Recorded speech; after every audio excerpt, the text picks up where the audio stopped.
And good morning or good evening, wherever you are. As you come on, today's topic is food feeds human, fasting feeds being. And first, I want to thank the Wisdom app for the opportunity to share wisdom nuggets and be able to connect to people all over the world. So thank you so much. And as a reverend of over 30 years, we are human beings. The human part of us is the flesh. It belongs to earth. It belongs to time and space. It's really not ours. But the being part, this larger, unseen part of you, this part requires sustenance. Yeah.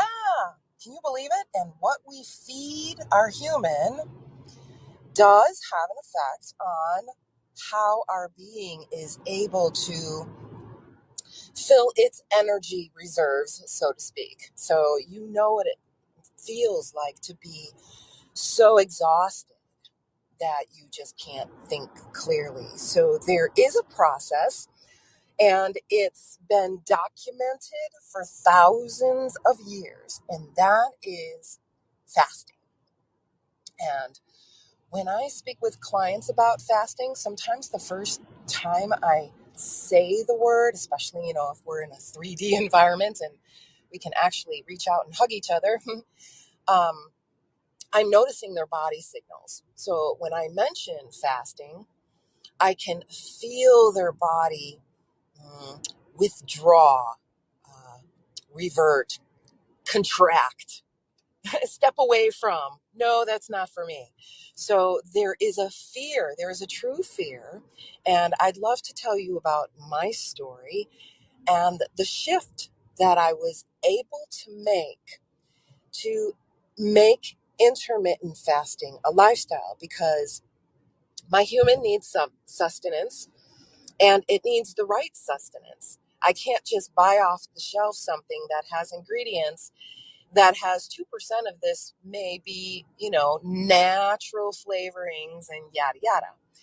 So the problem I have with that is, in the United States, it is a well-known fact that our food manufacturers have agriculture spray all oats and lots of grains with glyphosate.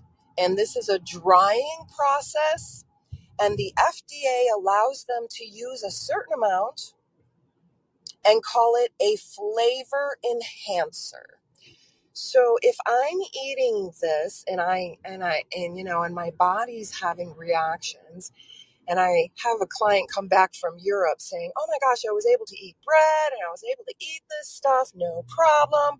But then I come home and all of a sudden, all of the symptoms start appearing again. So food feeds human. And when we're in a position where we have to eat food that is manufactured and we're not aware of what we're putting into our body, there's going to be consequences, right?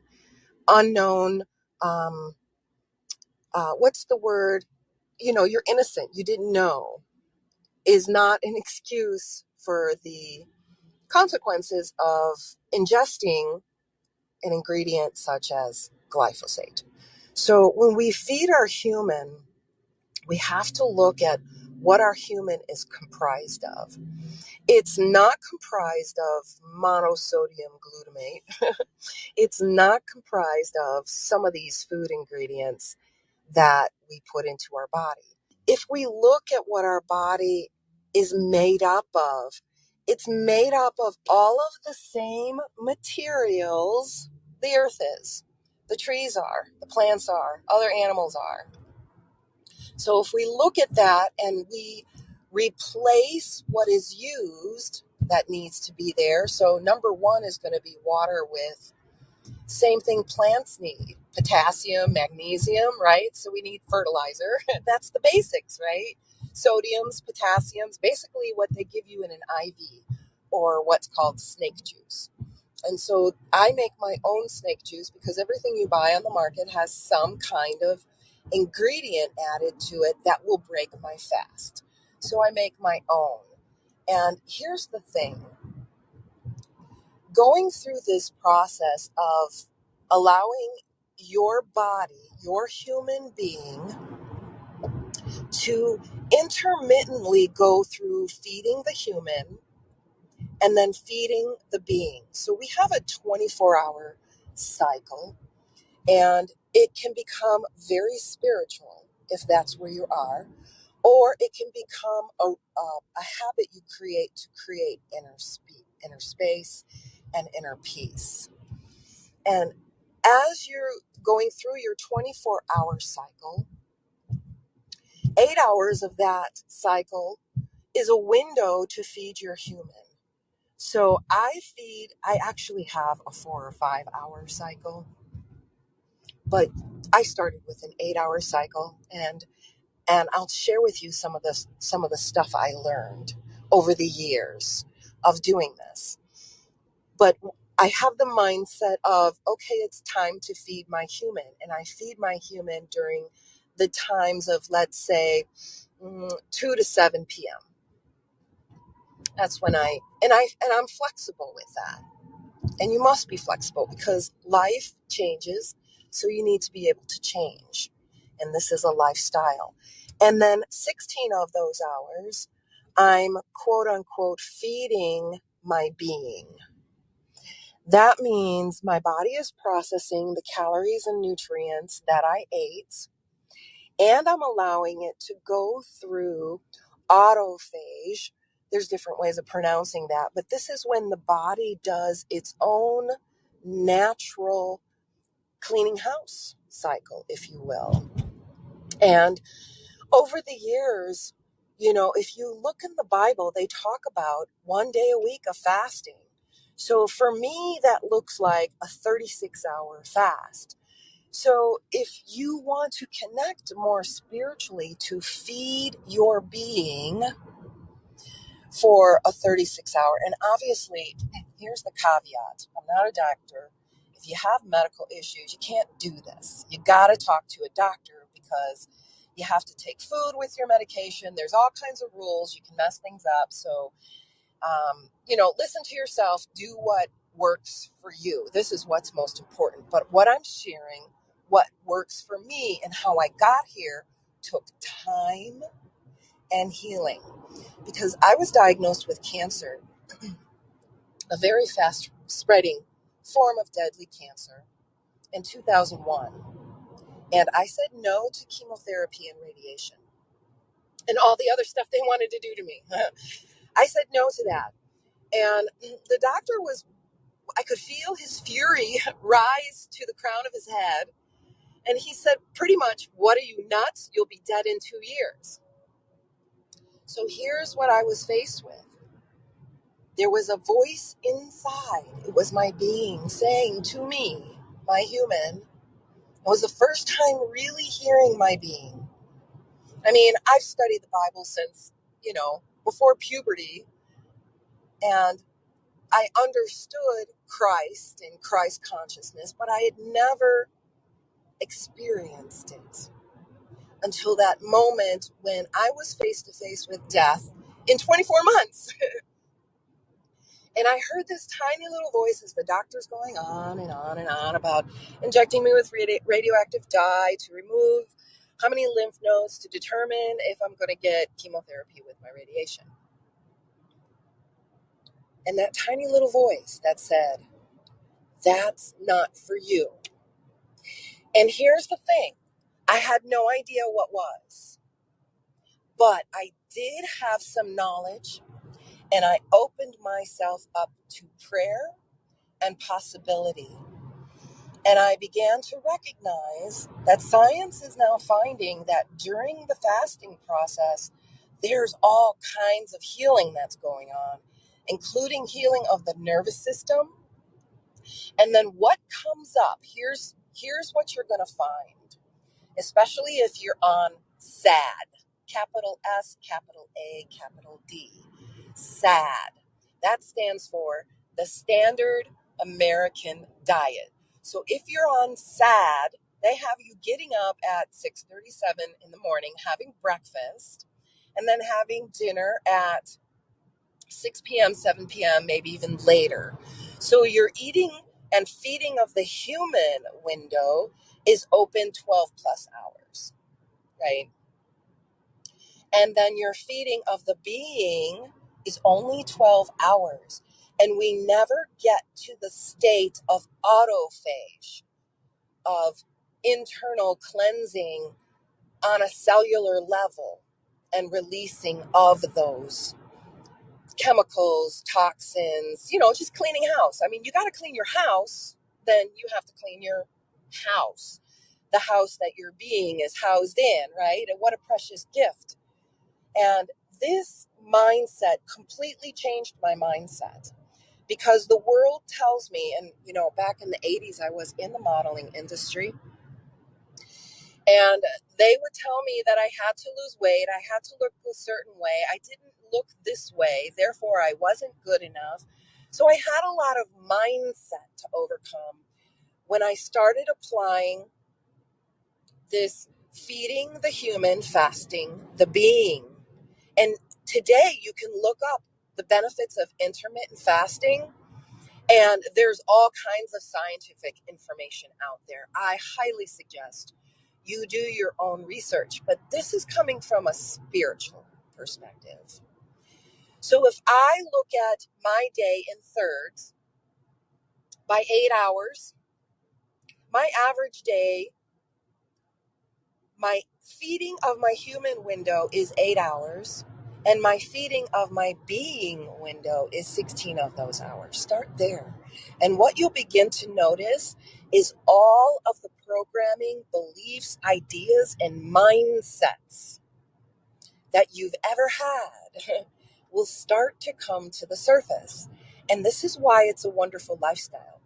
Because when you face those mindsets, and what we do is we use neurokinesis to integrate them. So we want to integrate the learnings of those while releasing what no longer serves. And that is your beliefs, ideas, programmings, ideas, criticisms, judgments, all of those things. We want to release those things that no longer serve us. And so this is the process that I do with clients. When you come to this space, you begin to recognize when the human mind begins to interact and play and hook you into believing, oh, you have to eat this now, even though, wait a second, it's my being's feeding window right now. So this is an opportunity to allow whatever it is that comes up. And the process we do, I can tell you it right now. The process we do is we check in. Okay, I've been fasting for 16 hours. My goal is to go for 24. And this is only if you've been fasting a while and you've been approved by your doctor, blah, blah, blah. Okay? So you've been doing this for a while. Start with 8, 16. Start there. So let's say you've been going 14 hours. And your mind is going, oh my God, I can't do this. I'm so hungry. I can't do this black coffee. I can't do just water. Blah, blah, blah. Here comes the mind, right? It's used to eating at a certain time, and you're not feeding it on purpose. And so it's acting like whatever age your emotions were cut off, many of us, it was age 7, 8, or 9. Your mind begins acting like a 7, 8, or 9-year-old. That narcissistic behavior we see in each other. And it starts to convince you to do it. And then you give in, and you only have an hour and 45 minutes left, right, of your feeding your being window. Do you have any idea of the power you have just with that? So what we do is we look at whatever it is that's coming up. Now, whatever it is coming up is subjective to you. However, we need to make it objective because now we have to look at it. So how we make the subjective objective is by using the pain scale. And we use the pain scale from 0 to 10. 0, no pain at all. 10, oh my God, this thing is causing tremendous pain in my life. So take a moment as soon as you become aware of whatever that is, whether you're fasting or whether you're not wanting to become angry, or you're recognizing when you're becoming angry. The first step is to become aware, because many of us skip that step and go right into the reactive state. And this is when we're in our nervous system. Who knows routines and what we've done in the past in this type of situation? So in order to make the unconscious conscious, this is the process we go through. First, we become aware. Oh my gosh, my body is becoming tight. I'm having thoughts of judgment, of criticism. I don't like this. I want this to change. Something's got to happen. Oh, wow. I'm building into a reactive state. Oh, wow. It feels like an 8 on the pain scale. It's feeling tight in my body. I feel like I want to tell that person, F you, go to hell, whatever. You want to projectile vomit on that person, right? It's an 8. It's at an 8, maybe even boiling to a 10 right now. This is key. Stop right here. Take a moment to check in. This first step is the first step in making the unconscious conscious. First, become aware. Oh, wow, there goes my body. I'm rolling and spiraling into a reactive state. So there's nothing wrong with this state. And it's a state. We're in states all the time. So this is a moving, rolling, reactive state. It's a human reaction. What we're doing is becoming aware of this reaction and making it conscious. Once you make it subjective, I'm angry at that person. And it has nothing to do with that person, because you can put a different face in a different situation and you can become angry again, right? So it's not that person. So the first step is to become objective. Wow, I just subjugated that person on my issues and beliefs, ideas, criticisms, and judgments. And it's creating all kinds of stuff in my body. This first step, awareness, is powerful. I can't tell you how powerful it is until you experience it and you come back and tell me, oh my God, Denny, this completely changed my life. You might think it's simple. It is. So you're aware now that you're reacting, right? So if you're in a fasting state, how do you release now what is building in a reactive state? We use neurokinesis and we become aware. I'm at an 8 on the pain scale. Now what do? I got to release this energy, this buildup, this spiraling that is happening in my nervous system. I got to release it. This is where this comes in. So now we're focused in on this number 8. We're really pissed off. And we apply some neurokinesis. I'll give you a simple tool right now. Rub your hands together like you're warming them up. Just begin rubbing them together. Rub, rub, rub, rub. Fast, fast, faster, faster. Rub fast. You're building up heat. You're building up static electricity in your electrical system. And you're focused in on that 8. You're really focused in on that 8. And you're focused in on all of the emotions, all of the anger, all of the tightness, all of the judgments, all of the criticism, all of the beliefs, all of the ideas, all of the programming. It's all coming. It's all coming to the surface. Now, thank it and ask it for all of the learnings, wisdom, knowings, and understandings to be uploaded. And then take your hands and clap them together as loudly as possible and let it go and release it. Nice. I heard a nice big loud clap too. Now, here's the thing. Check in. All right. So you were at an 8. Where are you now? Where are you now? This is the process. You might be down to a 5 or 6, or you might drop down to a 3. And then some people even say, it keeps moving. I can't really pinpoint it yet. So this is when processing is happening. The nervous system is processing out, cleansing out, detoxing out the chemical reactions that are creating this spiraling reactive effect in the nervous system. This is how you go from recognizing you're now spiraling and reacting to now responding. So now your number's down, you're down to maybe a 3 or a 2. When I work with clients, our goal is to get it down to a 0. However, if you're down to a 2 or 3, now you're thinking a little bit more clearly. Now you're seeing things that you didn't see before. Now you're hearing things that you didn't hear before. Now you're feeling things that you didn't feel before. This is the power that we have.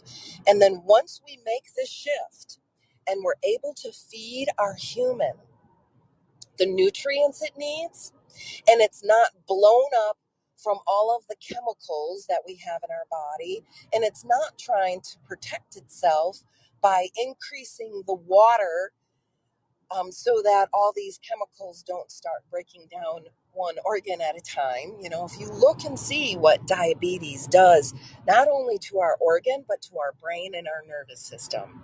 Diabetes really is a disease of the nervous system, which means it's a disease of the brain.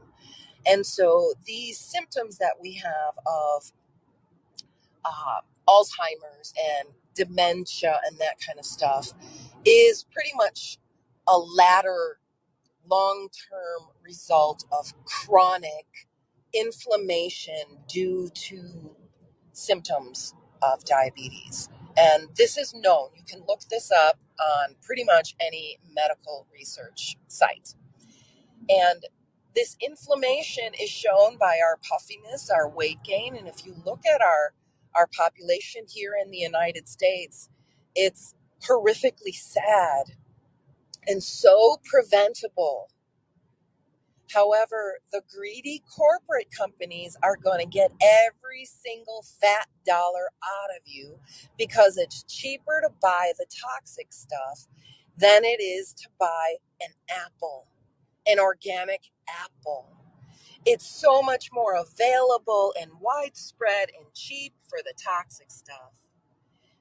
And you got to really look hard to find that organic apple. So we're extremely out of balance. And so important to really understand how and why to feed your being and how fasting feeds your being. And all of the stuff that hasn't been processed, that hasn't been gone through an autophage cycle, is going to come to the surface. It's going to, guaranteed. And this is the tools we use to be able to process this through the nervous system. And so some people might say, oh, that's pretty spiritual and, it's a spiritual experience. That might be true, but it's also a nervous system experience. Just like you go to get a massage to work out the kinks in your muscles, to flush out the toxins in the muscles, so that you can begin to release and feel better and process that and get stronger, right? So as you build muscle, you get sore, you get massaged, you work it out, you build it, you get stronger. So this is the cycle, right?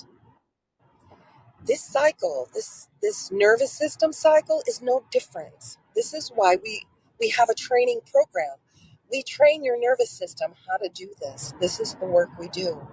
And you can start right here, right now, by focusing on your human being. What does your human need?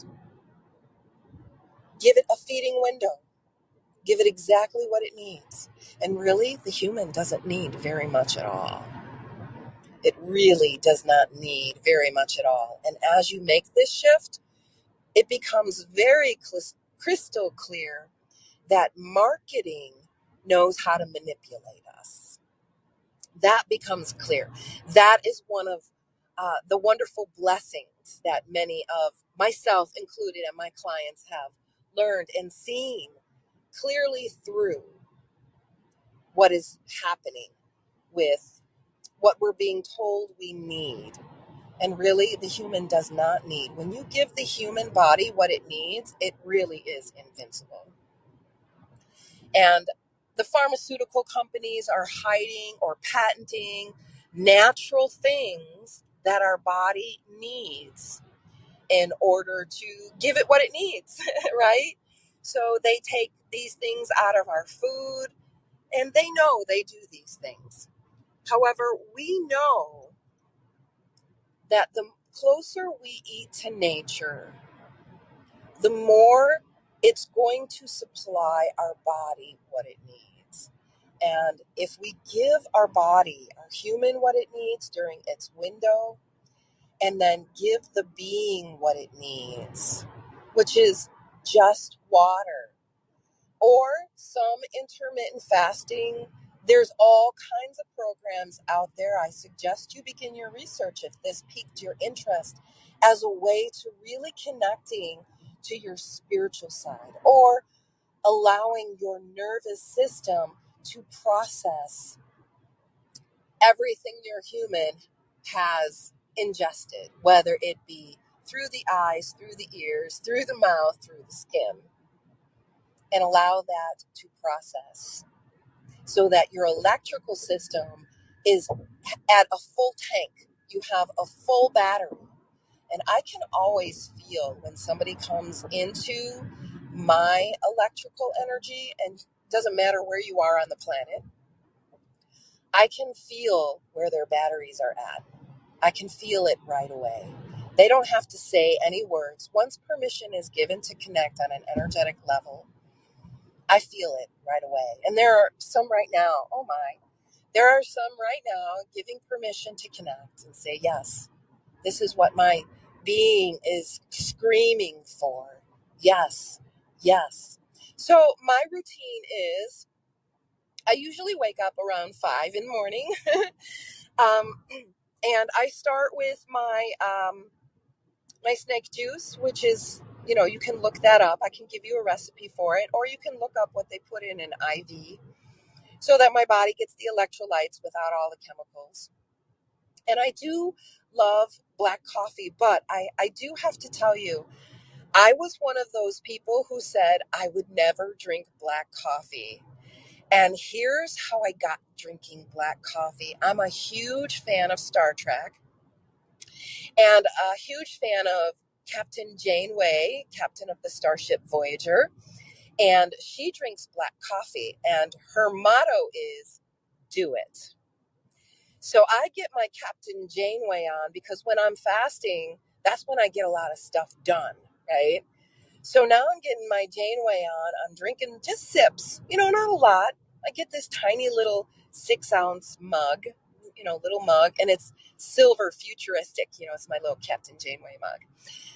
And I just put sips in and I drink it and water throughout my morning. And this is my most productive time. Then I have my greens and my supplements and a very light breaking of my fast around 1 or 2 in the afternoon. And then I have, if my husband's home, I have dinner with my husband around 6 and I close my window. But if my husband's not home, I'll have dinner earlier and then I'll close my window so I have a larger window to feed my being. So if that made sense for you, begin to experiment. And I've already told you some of the things that started to come up. It's all the mind. It's all the mind that begins to come up. And the beauty is you start working on it right away. Start integrating all of the knowledge while releasing what no longer serves. Because I'll tell you, there's a whole bunch of stuff that is no longer serving us right now. And this is an opportunity to cleanse it out by feeding your being. All right. So if you're listening to this live on the Wisdom app, I totally welcome you to be my guest. Come on in and have the conversation. And if you're listening to this later, I definitely want to hear from you. I want to know what you love. I want to know what you're trying. I want to know what worked. I want to know what talks you listened to and loved.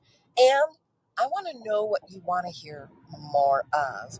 So at this point, we have so many on right now, but our kitty cat guest is still sleeping. So thank you, Steve. Thank you, Melanie. Thank you, Mr. Boom Basic. Thank you, Equine. Thank you, Rom. Thank you, Tiffany. Thank you, Dane. Thank you, Rachel. Thank you, Robert. Thank you, Michael. Thank you, Diane. Thank you, Linda. Thank you, AM. Thank you, Pam. Thank you, Trevor. Thank you, Chris. Thank you, Clint. Thank you, Derek. Oh my gosh, so many here. Thank you so much. And let me know how food feeds your human and how fasting feeds your being. And in the meantime, a heartfelt hug to everyone here, sending heartfelt vibes to your being for a full tank. That's what I see you. I see your human, your tiny little human like my human, and I see your being bigger than ever. You can't imagine how big your being is. And as a matter of fact, Jill Bolte Taylor, in her TED Talk, A Stroke of Genius, she mentioned in a sentence there how big her being was compared to her tiny little body. I encourage you to listen to that talk again. In the meantime, sending heartfelt blessings. Be well.